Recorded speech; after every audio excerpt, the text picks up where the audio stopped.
국민의당 통합파와 통합 반대파가 각각 신당 창당 절차에 속도를 내고 있습니다. 극심한 내홍을 겪어온 국민의당이 결국 창당 2년 만에 분당 사태를 맞게 됐는데요. 이런 가운데 바른정당은 내일 전당대회를 열고 국민의당과의 합당안을 의결합니다. 자세한 전국 현안 유용화 한국외대 초빙 교수, 장성호 건국대 행정대학원장과 짚어보겠습니다. 안녕하십니까? 네, 안녕하세요. 네, 안철수 대표와 유승민 대표가 오늘 첫 공동 행보를 가졌습니다. 네. 아파트 경비원을 찾았더라고요. 그러니까 이제 통합 행보에 박차를 가하는 모습이죠. 그렇죠. 아무래도 이제 안철수, 유승민 플러스 알파 효과, 시너지 효과를 노리기 위해서 아마 두 사람이 항상 같이 다니는 것 같아요. 예. 바른정당 같은 경우는 이제 결국은 이제 통합 전당대회를 계속 열어나고 내일 하죠. 내일 전당대회 열고 그다음에 그렇죠. 양당이 13일 날 이제 합당대회를 하는 걸로 이렇게 네. 지금 스케줄이 결정되어 있는 걸로 알고 있는데요.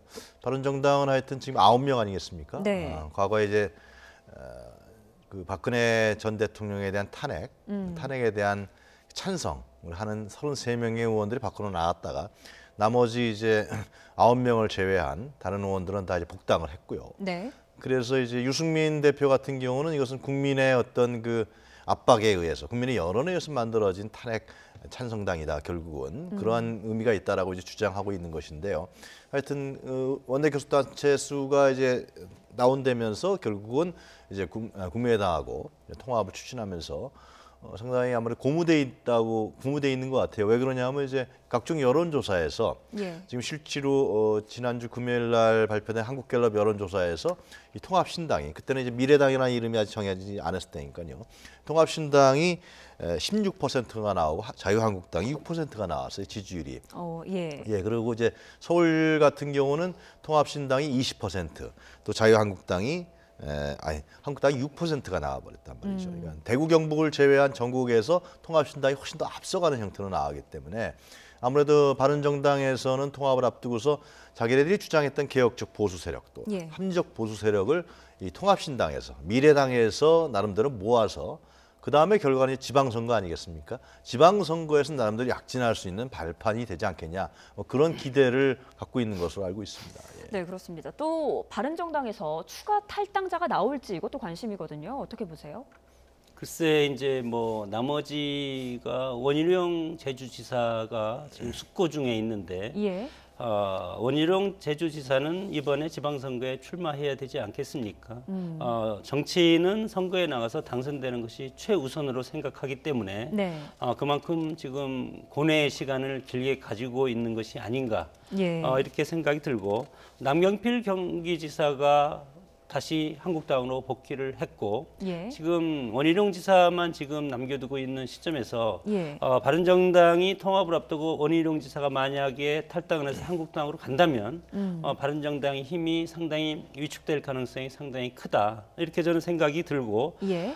개인적으로 생각할 때는 이 통합의 시너지가 방금 여론조사 지표가 상당히 높다고 했지만은 예. 그러나 지방선거가 코앞에 있지 않습니까? 이런 상황에서 제주지사의 경우는 사실은 민주당세가 상당히 지금 강한 그런 어떤 세를 형성하고 있기 때문에 여기에서 한국당과 통합정당이 표를 나눠 갖는다면 민주당이 상당히 유리할 가능성이 상당히 큽니다. 그렇기 네. 때문에 여기에서 원희룡 지사의 선택의 여지가 상당히 앞으로 이제 주목을 받는데 네. 개인적으로 생각할 때는 그래도 당선 가능성이 있는 한국당으로 가지 않을까. 뭐 개인적으로는 그렇게 이제 전망을 하는데 정치는 본인이 결단하는 것 아니겠습니까? 그렇죠. 그래서 귀추를 주목해 봐야 되겠습니다. 네, 그렇습니다. 또 아까 말씀해 주신 것처럼 국민의당과 바른정당 오는 13일에 통합 전당대회 개최를 목표로 하고 있는데 그때까지 이제 남은 일정은 어떻게 되나요? 이제 뭐 바른정당은 뭐 그 일정을 소화하는데 큰 무리가 없이 진행하는 것 같고요. 예. 문제는 국민의당 아니겠습니까? 국민의당이 네. 이제 그 반대파 현재 민평당이라 그래서 그것을 창당 발기하겠다는 내일 아마 이제 결국 창당 발기인대를 하는 걸 알고 있는데 그 네 분 때문에 이제 문제가 됐었는데 그렇게 해서 이제 그 원래는 오늘 이제 국민의당이 이제 그 전당대회를 하기로 돼 있었어요. 근데 이 대표당원 문제가 계속 걸려왔고 이중 당적 문제가 걸렸기 때문에 그렇죠. 전당대회를 성공적으로 치를 수 없다라는 이제 국민의당 지도부의 판단하에서 이제 지난주 말에 그 당무위원회를 열어서 대표당원 원래 전당대회는 대표당원들 한 6천여 명 정도가 모여서 이제 찬성과 반대를 결정하고 돼 있는데 네. 그 상당히 대표당 이중 당적자를 골라내지도 못할 것 같고 또 대표당원에 지금 민평당에 가 있는 사람들이 한 1,000명 정도 된다. 그럼 이게 혹시나 문제가 생기는 거 아니냐. 그래서 당무위원회를 열어서 실제로 당원 찬파 투표로 결국은 전당대회에서 합당을 예. 통합을 묻는 걸로 이제 대체했죠. 그 다음에 이제 중앙위원회 의결에서 의결하는 걸로 이제 그래서 이제 국민의당 측에서는 이것은 정당법에 전혀 문제가 안 된다, 위해가 안 된다라고 주장하고 있습니다. 그렇게 해서 이제 다음 주 9, 10, 11일 3일 동안 아마 이제 당원 투표로 이제 뭐 온라인이라든가 그런 식으로 해서 아마 의결해서 그 다음에 중앙위원회 의결해서 이제 13일 날 바른정당과 함께 합당대회를 하는 걸로 네. 그렇게 된 거죠. 근데 이제는 이제 뭐 이런 절차가 크게 중요하지 않습니다. 왜 그러냐면 완전히 갈라섰거든요. 예. 민평당은 완전히 갈라섰기 때문에 사실상 민평당의 어떤 당원들이나 이런 사람들이 와서 뭐 방해하겠습니까? 이제는 완전히 갈라서서 누가 더 이제 정계 개편이라든가 향후의 전국 운영에 있어서 주도권을 쥐느냐 이런 싸움이기 때문에 그냥 향후에는 그냥 국민의당의 어떤 그런 전당대회라든가 통합대회라든가 합당대회 이런 부분도 순조롭게 갈 것 같고요. 또 민평당은 나름대로 또 창당대회를 하는 그런 순서로 진행될 것 같습니다. 네, 그런데 말씀하신 전당대회가 아니라 전당원 투표로 한다는 것 자체가 사실 굉장히 이례적인 일이잖아요. 꼼수라는 비판도 그러니까 실제로는 있거든요. 당원 당규에서는 대표당원으로 하는 걸로 돼 있었는데 예. 좀 아까 제가 설명드린 대로 이제 대표당원이 이중 등록이 돼 있다.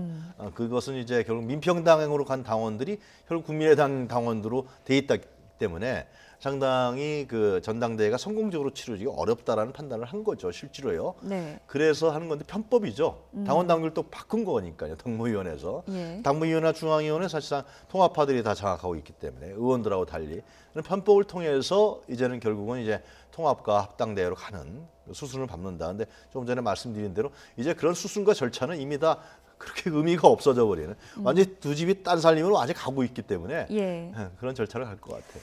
네, 그렇다면 향후에 통합신당과 통합반대파인 민주평화당 의석 분포는 그럼 어떻게 전망할 수 있을까요? 뭐 현재로서는 29석 대 19석 정도 예. 이렇게 이제 예측을 하는데 물론 비례대표 3명이 지금 국민의당에서 출당 조치를 하지 않으면 탈당할 수가 없는 상황이지 않습니까? 예. 그렇지만 어떻게 보면 어떤 그 정체성으로 나눠 보면은 38석 중에서 지금 통합신당으로 가는 게 29 그리고 이제 19석이 민평당 이렇게 이제 뭐 분류를 할 수가 있는데 예. 어떻게 보면은 이 지금 현재 이 정당의 어떤 재편 구도가 차기 대선의 보수 진보 양당 대결 구도로 가는 형식이 상당히 크다고 봅니다. 그렇기 때문에 이 큰 그림이 진행되고 있는데 현역 의원들은 지금 움직임이 지방선거보다는 2년 뒤에 있을 총선 아니겠습니까? 예.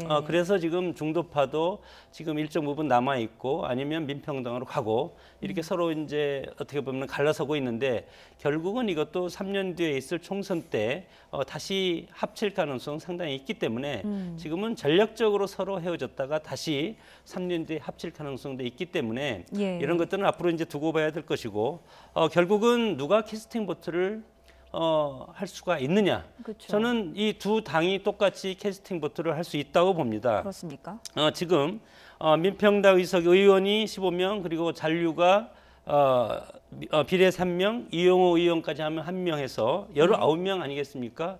그러면 범진보가 129석. 예. 게다가 민평당 19석을 하면 148석인데 이렇게 되면은 보수도 마찬가지로 149석 정도에서 보수와 진보가 균형을 이루는 이런 상태인데 산술적으로 네. 보면 결국은 이 균형을 깨는 것이 지금 뭐 가칭 미래당 그리고 민평당 두 정당이 캐스팅 보트를 할 수 있는 그런 구도로 당분간 가리라고 봅니다. 네, 여권 전국 운영에 힘이 실리는 게 아니냐 이런 분석도 그래서 네. 나오고 있는데요. 그렇다면 두 정당의 차기 지도부는 어떻게 될 것인가? 여기에도 관심이 쏠리고 있는데 어떻게 전망하십니까? 일단 안철수 대표는 13일 날 통합대회를 한 다음에 자기 자신은 대표직에서 그만두겠다 예. 공언을 했죠. 그러면서 이제 중재파들 결국은 이제 박주선, 주승용 그리고 김동철 원내대표가 합류하는 이제 그렇게 수순을 받게 된 건데요. 그에 따라서 지금 이제 유승민 대표는 계속 하겠다고 이제 얘기를 하고 있기 때문에 예. 아무래도 이제 지금 민평당이 호남의 정체성을 강조하기 때문에 이 중재파 중에서 통합파에 이제 합류한 박주선 국회 부의장이 이제 공동 대표로 같이 호남의 정체성을 이제 또 강조해야 되니까 그렇게 해서 아마 구성될 확률이 큰 것 같아요. 네.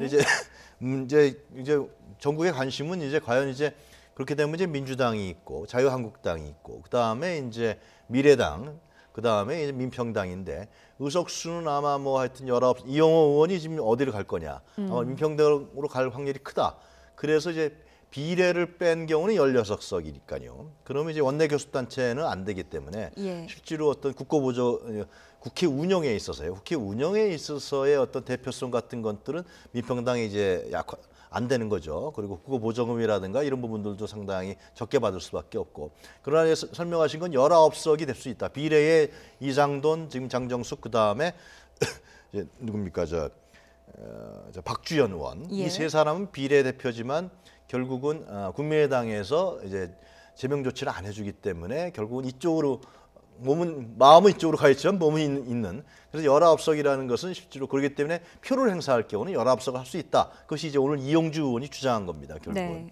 그렇기 때문에 상당히 이 국정 운영에 있어서 국회 운영에 있어서 여러 가지의 변수들이 막 생겨버린 거죠. 그렇죠. 민주당 입장에서 봤을 때는 결코 나쁠 것 같지는 않아요. 왜냐하면 지금 말씀하신 대로 어차피 민평당은 민주당과의 협력과 연대, 그다음에 이후에 뭐 정계 개편에서 합류 이런 부분들이 좀 아무래도 정치권에서 예측하는 부분이기 때문에 같이 갈 가능성이 크다. 근데 미래당 같은 경우는 아무래도 이제 중도라든가 뭐 중도 개혁 아니면은 뭐 중도 보수 이런 부분을 갖기 때문에 민주당이라든가 문재인 정부하고는 대립각을 세울 거란 말이죠. 예. 그래서 이러한 부분들이 결국 이제 국회 운영에 있어서 아마 우원식 원내대표가 굉장히 이게 표 계산을 할 때 네. 예를 들면 뭐 국회 본회의 과정에서 투표를 붙여질 때 굉장히 복잡한 셈법으로 갈 수밖에 없는 건데요. 근데 이제 문제는 그거 아니겠습니까? 지방선거라고 저는 생각이 드는데 지방선거에서 어떤 결과가 나오냐가 제일 중요한 것이죠. 과연 네. 이제 미래당이 예를 들면 뭐 서울시장, 뭐 전남지사 뭐 이렇게 얘기를 하고 있는데 그런 부분들을 지금 광역단체장에서 얼마나 약진할 거냐, 아니면 마찬가지로 민평당도 전남지사를 먹을 수 있느냐라는 문제. 거기다 이제 더 중요한 문제는 한국당입니다. 한국당이 예를 들면 미래당한테 밀리느냐, 3등으로 가느냐. 이런 부분들이 현재 벌어지고 있는 이런 의석수 문제, 예를 들면 정계 개편의 문제, 이런 부분들이 결국은 지방선거 때 국민의 선택에 의해서 그 길이 이제 잡혀지지 않을까 그런 생각이 예. 듭니다. 말씀하신 것처럼 세계 교섭단체 중심에서 이제 다당 체제로 분화를 하게 됐는데 향후 전국에 어떤 변수로 작용하게 될지 지켜봐야 될 것 같습니다. 화제를 좀 바꿔 보죠.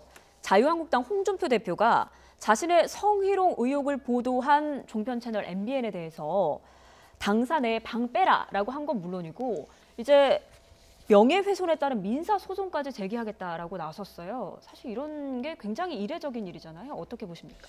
홍준표 대표가 상당히 화가 난 것 같은데 예. 뭐 정치인들이 기자들을 엄청나게 뭐 이렇게 해서 같이 친하게 지내고 싶고 본인들을 홍보해주고 홍보를 하지 않더라도 당의 어떤 보도를 위해서는 기자들 잘 모셔야 되는 그런 입장 아니겠습니까? 그런 측면에서 언론이 권력의 지금 사부라고 상당히 막강한 그런 힘을 가지고 있는 언론기관과 지금 이런 모습을 연출하고 있는 것은 좀 의외라고 봅니다.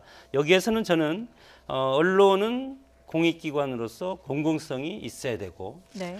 그리고 또 언론의 자율성도 존중을 해야 되는데 언론의 공공성과 자율성이 저는 충돌하고 있다고 봅니다. 예. 홍준표 대표 입장에서는 본인이 이런 사실이 없음에도 불구하고 우리가 언론 보도를 보면은 언론도 무한 경제 아니겠습니까? 그래서 자극적인 어떤 주제를 뽑아내는 헤드라인을 뽑아내는 것이 아주 자극적이어야만이 시청자의 시선을 끌 수가 있기 때문에 그런 과정에서 MBN이 실수와 오류가 있었다고 인정을 하고 그것에 대해서 사과를 하고 기사를 내리지 않았습니까? 네. 그럼에도 불구하고 이제 홍준표 대표는 대표 이전에 개인적인 자격으로 이거에 대해서 이제 민사소송을 이제 앞으로 제기하겠다.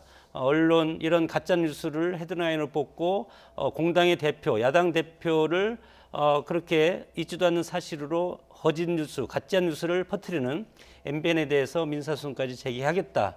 이렇게 지금 하고 있는데 물론 뭐 일정 부분 MBN에서 저는 잘못했다고 봅니다. 네. 충분히 이거에 대해서 팩트 확인을 해서 해야 되는데 물론 제목을 줄이는 과정에서 오류가 있었다. 예, 오류가 있었다고 그렇게 사과를 했으면 이 정도 되면 이제 국민들이 홍준표 대표는 제목을 뽑았던 것만큼 그런 행동을 하지 않았다.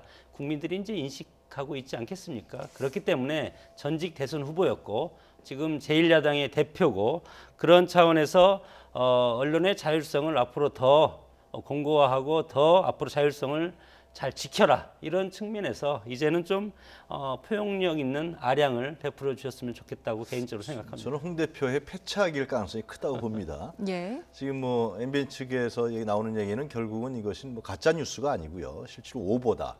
그리고 류여해 전 최고위원의 예를 들면 성희롱 부분에서 수년간이 아니라 이제 류여해 그 전 최고위원이 수년간은 아니라고 이제 부인했단 말이죠. 네. 그래서 이런 부분을 이제 말씀하신 대로 MBN에서 정정보도 사과문을 올렸고요. 실제로 성희롱이 수년간이 아니다. 이런 예. 부분들의 얘기를 했는데 이것은 결국은 뭐 문제가 있다 그러면 뭐 소송을 한다거나 그러면 그 방송사에 대해서 문제를 삼거나 이 정도 수준에서 했어야 되는 건 맞는 거죠. 예. 근데 부스까지 이제 그 한국당 당사에 MBN 부스를 아예 철거해 버렸단 말이죠. 네. 근데 이제 그 문제가 있어요. 이제 뭐냐면 거기 당사 출입 기자들은 거기 왜 나가 있냐 하면 여러 가지 이유가 있지만은 자유한국당에서 예를 들면 하고 있는 여러 공보라든가 홍보라든가 이런 부분들을 좀 정확히 알기 위해서 나가 있는 거거든요. 예. 그러니까 어떻게 보면 당 입장에 봤을 때는 그런 기자실을 만들어주고 부스를 해주는 것은 우리 당 입장을 좀 언론에서 잘 이해해달라.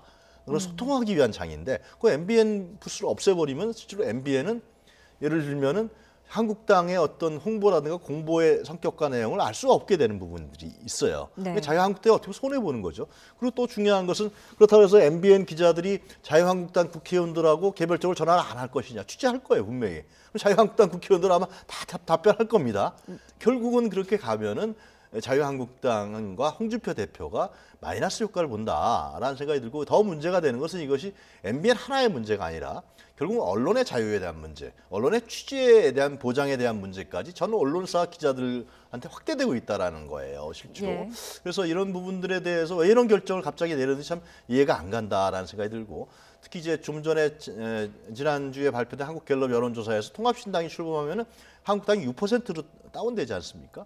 지금 이제 보수층에서 나오는 얘기는 자유한국당보다도 홍준표 대표에 대한 여론적 반감이 상당히 큰 게 사실이에요, 실제로. 과연 지방선거에서 홍준표 대표 체제로 가는 경우에 어느 정도 성과를 낼 것이냐 이런 패착을 자꾸만 하고 예를 들면 상당히 좀 뭐라 그럴까요? 가운데적 발언보다도 균형적 발언보다도 균형을 파괴하는 발언들이 자꾸만 나오는 경우에 지방선거에 상당히 좋은 영향을 미치지 못할 것이다. 그런 생각이 전 드네요. 네, 홍 대표도 일단 많이 억울해서 강경 대응을 이렇게 하는 것 같은데 네. 일단 끝까지 진위를 가리겠다 이렇게 나왔습니다. 진주 의료원 폐업 사건 때와 마찬가지로 명예훼손, 민사 소송이 완결될 때까지 MBN과 누가 정당한지 여부를 가려보겠다. 끝까지 타협하지 않겠다. 이렇게 나오고 있는데 이렇게까지 강경하게 나오는 이유 뭐라고 보십니까? 일각에서는 언론 길들이기 아니냐 이런 지적도 있습니다. 글쎄 뭐 언론 길들이기라는 표현을 하는 것은 너무 좀 자극적인 그런 해설을 우리가 붙이는 것 같고 정당의 대표로서는 뭐 그 정당이 본인으로 인해서 상처를 받으면 그것을 이제 막아야 되는 예. 그런 것도 뭐 인정을 할 수가 있습니다. 이제 그러나 진주 의료원처럼 끝까지 가겠다. 이것은 끝까지 갈 것이 아니고 MBN이 이미 이거에 대해서 기사 수정을 하고 기사를 내리지 않았습니까? 저는 이것으로 저는 일단락을 돼야 된다고 봅니다. 네. 언론의 자유도 있고 국민에 대한 어떤 공당으로서 정당의 본질적인 의무가 뭡니까? 정당이 어떻게 보면은 혼란스러운 것을 질서로 해서 국민들을 계도하는 그런 역할도 정당이 하고 있지 않습니까? 이런 상황에서 그런 계도의 한 방편으로서 언론과 같이 가야 되는 것이 우리 민주주의 시스템이기 때문에 예. 이런 왜곡되고 잘못된 것이 있으면 그것을 지적하고 바로 잡았다면 이제는 다시 포용을 해서 같이 갈 수 있는 그런 정치 지도자의 모습이 저는 올바른 모습이라고 봅니다. 네, 장제원 의원은 최소한의 방어다 이렇게 주장을 했는데 이번 공방 어떻게 마무리가 될지 지켜봐야 될 것 같습니다. 홍준표 대표 그리고 또 다른 발언 이런 말을 했습니다. 올림픽이 끝나면 문재인 정권에는 좌파만 남을 것이다 이렇게 말하면서 여권에 대해서 비판 수위를 높였는데 네. 이 발언은 어떻게 보셨습니까? 문재인 정부가 무슨 시장 경제를 부정하는 것도 아니고요. 예를 들어 민주주의에서의 투표 원칙이라든가 절차적 민주주의를 부정한 것도 아니고요. 실제로 각종 정책이 나왔을 때 그것이 좌파라고 얘기하는 레프팅이라고 하는 그런 정책을 지금까지 본 것은 제가 없는 것 같아요. 그리고 문재인 정부의 탄생 배경 같은 경우는 결국은 촛불혁명, 국민혁명을 통해서 탄생된 거 아니겠습니까? 1,700만 명이 거리에 나왔을 때 거기에는 예를 들면서 이념적으로 스펙트럼이 아주 다양한 진보에서 보수까지 나오는 사람이 다 한 것인데 그래서 탄생한 정부인데 그 정부에 대해서 자꾸만 좌파다, 사회주의다 그러는 것이 제가 보기에는 국민들에게 별로 설득력이 없을 것 같다.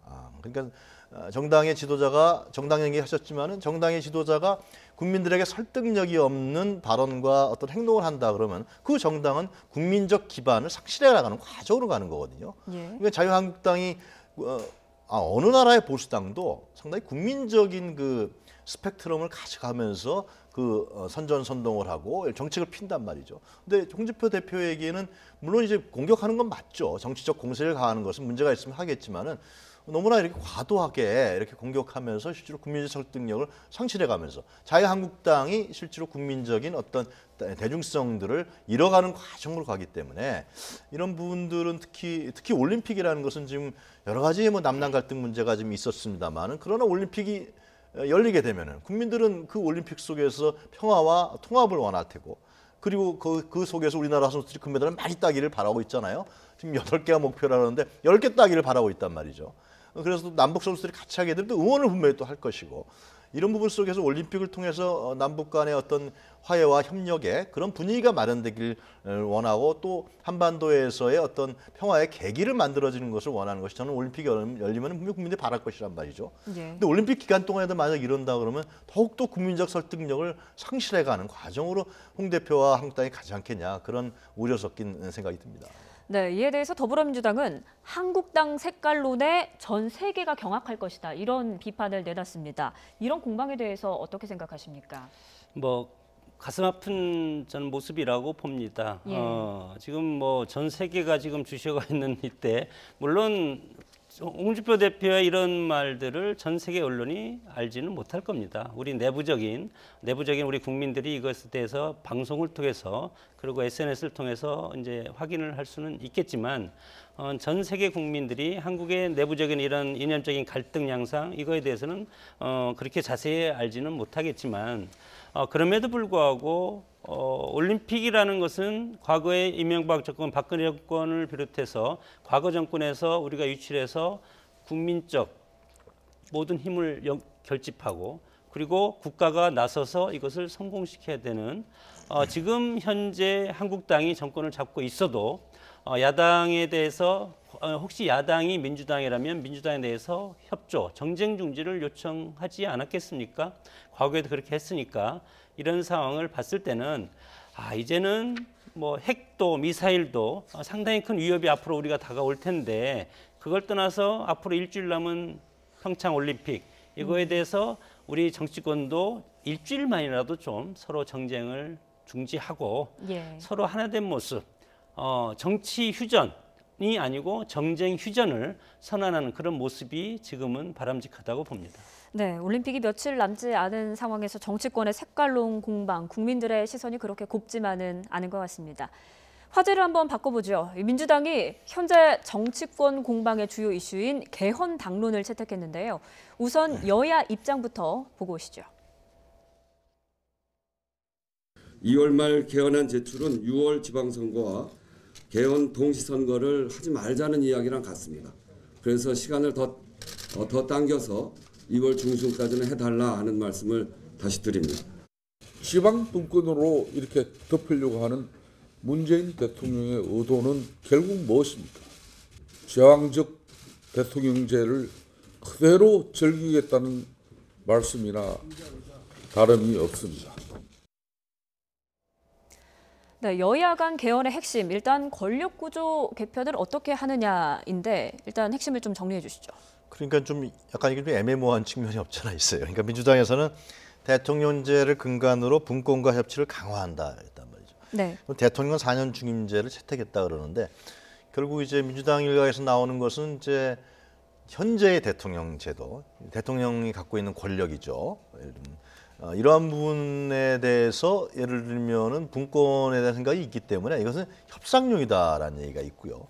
또 이제 일각에서는 현재의 대통령이 갖고 있는 권력을 많이 약화시키지 않고 그냥 현재의 대통령 제도를 중임제로 하는, 2번 할 수 있는 대통령 이런 걸 바꾸겠다라는 것인데 아마 후자에 제가 말씀드린 대로 이 대통령 권력을 상당 부분들 유지하면서 중임제로 가는 부분에 이제 민주당에서 내부에 정리된 것 같아요. 그러나 협상을 한다라는 것인데 이 권력 이 권력 분산 부분들이 예를 들면은 야당하고 얘기가 안 되면은 상당히 어렵겠죠. 이 권력 구조 부분은 한국 당에서도 반대를 하고 있지만은 지금 새로 탄생하는 민평당에서도 대통령제는 과거의 제왕적 대통령제에 의해서 예를 들면 박근혜 전 대통령 탄핵 사태까지 나왔기 때문에 권력 구조를 나눠야 된다는 것이고 또 마찬가지로 국민의당이나 바른정당도 그러고 있는 거고요. 그렇기 때문에 이 부분들에 대한 어떤 일정 부분에 대한 합의가 이루어지지 않으면 사실상 개헌은 쉽지 않다고 보여지는 것입니다.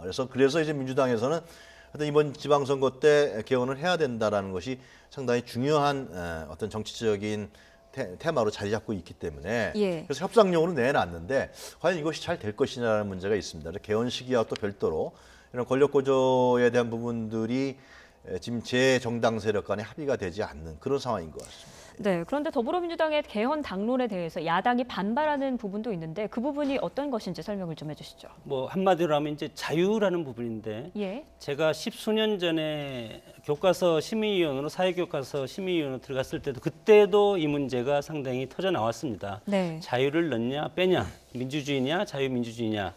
우리가 민주주의 체제에 살고 있지 않습니까? 주권제민 정부 인권 사상.